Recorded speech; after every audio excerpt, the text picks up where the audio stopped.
제자반 두 번째 시간입니다. 나는 누구인가? 나이키는 Life is short, play hard. 이것은 life, 즉 삶은 오직 한 번뿐이고 이 땅에 있는 시간이 내가 가질 수 있는 유일한 기회라고 생각을 하는 것이죠. 그래서 한 번뿐인 인생 즐겁게 살아야 한다라고 말합니다.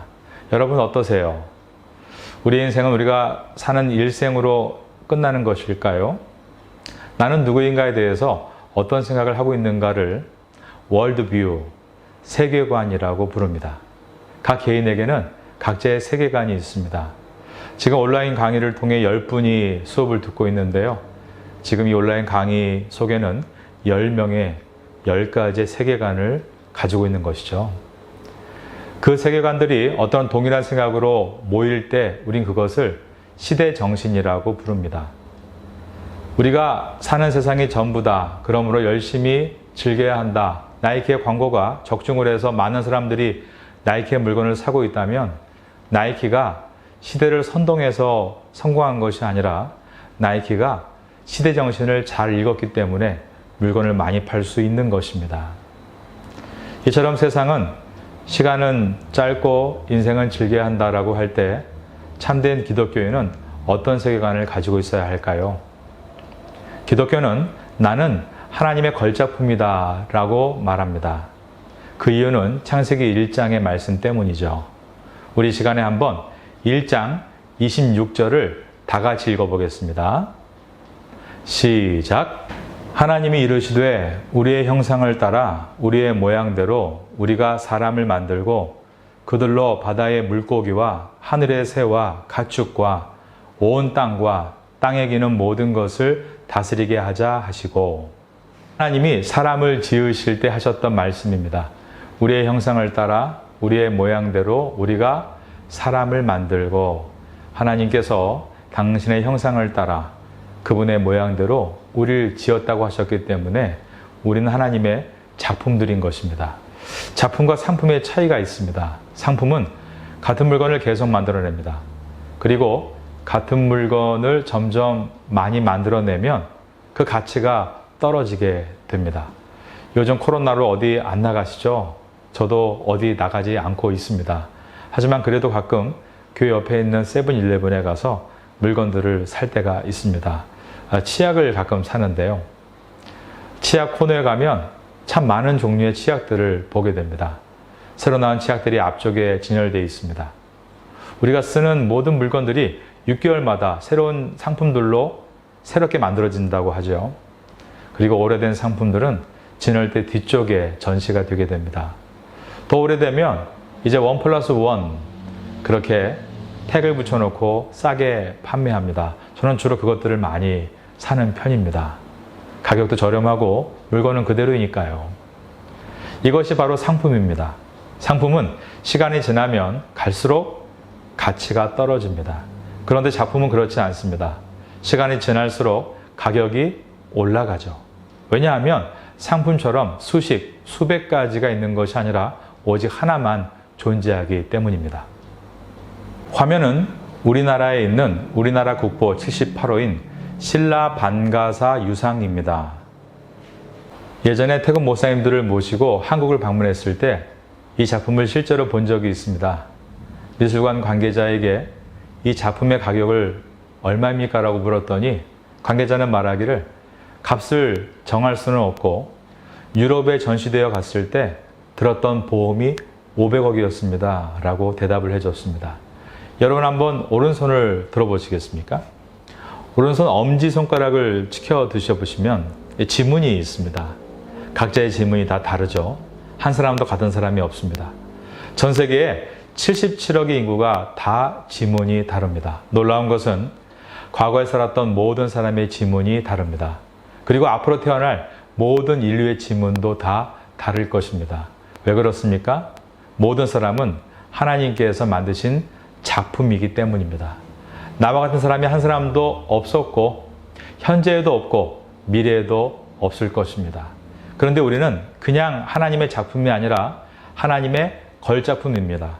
왜냐하면 하나님의 형상을 따라 지음 받았기 때문입니다. 그러니 여러분 얼마나 내가 소중한 존재인지 아시겠죠? 여러분 한 사람 한 사람 중에 그냥 우연히 태어난 사람은 한 사람도 없습니다. 하나님은 한 사람 한 사람을 당신의 계획을 따라 이 땅에 보내셨기 때문입니다.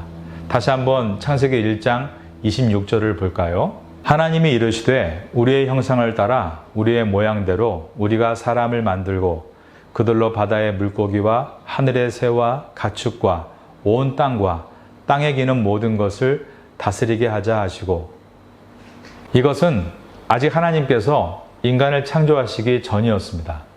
창조하신 것은 그 다음 절인 27절에서였죠. 27절을 다 같이 읽어볼까요? 시작! 하나님이 자기 형상 곧 하나님의 형상대로 사람을 창조하시되 남자와 여자를 창조하시고. 26절은 하나님께서 인간을 어떻게 지으시겠다고 계획하신 내용입니다. 이처럼 이 땅의 모든 사람들은 우연한 또는 어떤 사고로 태어나는 것이 아니라 하나님께서 한 사람 한 사람을 어머니 뱃속에 생명체로 있기 전부터 계획하시고 이 땅에 태어나게 하신다라고 되어 있는 것입니다. 그렇기 때문에 인간은 하나님의 걸작품이다. 이 아이디어를 가지고 사는 사람, 우리는 하나님의 세계관을 가진 사람이다 라고 말할 수 있습니다. 여러분께 한 사람을 소개해 드리려고 합니다. 이 여인의 이름은 레나 마리아입니다. 이 사진에 이상한 부분이 있는데요. 손으로 턱을 꿰지 않고 발로 턱을 꿰고 있죠. 레나 마리아는 스웨덴에서 1969년에 태어났습니다. 처음 분만실에서 태어났을 때 의사와 간호사들이 놀라면서 엄마 아빠에게 아이를 보여주지 않았다고 합니다. 부모가 받을 충격이 컸기 때문이죠. 의사는 부모에게 아이의 상태를 설명하기를 양팔이 없고 다리도 한쪽은 정상이 아니라고 말해 주었습니다. 그러면서 우리나라는 복지국가이기 때문에 당신이 이 서류에 사인만 하면 곧장 아이를 국가가 운영하는 기관으로 보내서 키울 수 있다라고 얘기해 줬습니다. 그런데 이 두 부모는 신실한 기독교인이었습니다. 그 두 사람은 기도했고 아이가 정상적으로 태어나지 않았다 할지라도 하나님은 이 아이를 계획하셨고 또 앞으로 인도해 가실 것이라고 믿었기 때문에 우리는 이 아이를 키워야 한다라고 결심을 했습니다. 그리고 의사에게 부부를 대표해서 아빠가 다음과 같은 말을 했습니다. 비록 두 팔이 없어도 이 아이에게 필요한 것은 가정입니다. 그리고 아이를 처음 보게 됐는데 여러분, 세계관, 월드뷰가 바르면 아름답게 보이죠. 부모의 눈에 아이가 얼마나 사랑스러웠는지 모릅니다. 그 아이의 모습입니다. 부모는 아이에게 너는 이상한 아이가 아니야. 너는 하나님의 걸작품이야 라고 설명해 주면서 어릴 때부터 아이에게 그림도 가르치고 수영도 가르치고 음악도 가르쳤습니다. 그러자 이 아이에게서 특별한 재능들이 나타났는데 특별히 수영에서 두각을 발휘해서 장애인 수영 국가대표 선수가 됩니다. 국제장애인 대회에서 4개의 금메달을 획득했는데 이 장면은 우리나라에서 열렸던 88올림픽 때 패럴림픽에서 도약하는 모습입니다. 특별히 가수로서는 더 크게 활약을 했는데 우리나라에도 여러 번 내한을 했고 특별히 일본에서 선풍적인 인기와 사랑을 받았는데 그것은 일본인들이 혼내를 드러내기를 꺼려하고 가면을 쓰고 살아가는데 수정같이 맑은 영혼으로 노래하는 레나 마리아가 큰 용기와 힘으로 다가왔기 때문이었습니다. 또 한 사람을 소개해 드리겠습니다. 이 사람은 호주 사람입니다. 이름은 닉 부이치치라고 하는데요. 레나 마리아보다 좀 더 중증의 장애우였습니다. 1982년에 태어난 닉 부이치치는 양팔뿐 아니라 양다리도 없는 상태에서 태어났습니다. 레나 마리아의 부모님과 닉 부이치치 부모님의 상황이 달랐던 것은 레나 마리아의 부모님은 아이가 어떤 상태인지를 태어나기 전에 알 수가 없었던 반면 닉 부이치치의 부모님은 아이가 태어나기 전에 이 아이의 상태를 이미 알고 있었다는 것에 있습니다. 왜냐하면 그때는 울트라사운드 장치가 대중화돼서 그 아기의 상태를 미리 알 수 있었기 때문이었습니다.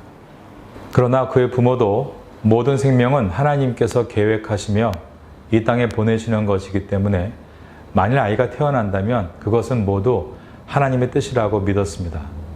그리고 아이가 태어났을 때 너무 기뻐하며 아이를 키워나가기 시작했는데 사진을 보시면 5살 때 스케이트보드를 타는 장면을 호주 방송국에서 촬영한 것입니다. 그러나 8살 때, 즉 스스로 나는 누구인가를 인지할 수 있을 때 그는 큰 아픔과 고통을 경험합니다. 그가 말하기를 처음으로 자살의 충동을 느꼈다라고 합니다. 자기의 몸이 부끄럽고 괴로울 때 그의 아빠, 엄마가 위로했는데 그의 부모님은 목사님과 사모님이셨습니다. 그분들은 위로하기를 너는 이상한 아이가 아니야. 너희는 특별한 아이란다. 하나님께서 계획하셨고 너를 이 땅에 보내신 거야. 아빠, 엄마는 내가 있어서 너무나 행복하단다. 이때부터 닉 부이치치는 자신의 세계관을 정립해 나가기를 시작했고 대학을 졸업할 때까지 아주 에너지 있고 밝은 청년으로 성장해 나가기를 시작했습니다. 보시는 것처럼 서핑도 하고 골프도 치면서 사지가 없는 것이 결코 슬픔의 조건이 될 수 없다는 것을 보여주었습니다. 그리고 대학을 졸업한 후에는 사회사업가가 돼서 활동을 하게 됐는데요. 사지 없는 사람들의 모임, Life Without Limbs Foundation을 만들어서 전 세계의 장애로 고통을 당하는 어린아이들과 청소년들에게 꿈과 희망을 주는 일들을 하고 있습니다. 또 한 가지는 부모들의 세계관을 바꾸어주는 일들을 하고 있는데 닉 부이치치의 강연을 들은 어떤 부부가 자신들도 똑같은 정상적인 아이가 아닌 비정상아를 임신했을 때 그 아이를 떼버리지 않고 주님의 뜻을 따라 키우겠다라고 작정을 한 것입니다. 그래서 아이를 낳았을 때 그 부모는 닉 부이치치에게 편지를 보내서 이러이러한 사연을 소개하면서 비록 바쁘시겠지만 시간이 되시면 꼭 우리 집에 오셔서 아이를 만나달라고 했습니다. 닉 부이치치는 흔쾌히 그 부탁을 수용하고 아이를 만나주기 시작했는데 이 장면들입니다. 이처럼 우리가 가진 세계관이 얼마나 중요한지를 배우게 됐습니다. 여러분 한 사람 한 사람은 하나님께서 미리 계획하시고 이 땅에 보내신 하나님의 걸작품들입니다. 이 사실을 꼭 기억하시고 바른 세계관들을 만들어가는 제자반 될 수 있기를 마지막으로 예수님의 이름으로 축원합니다.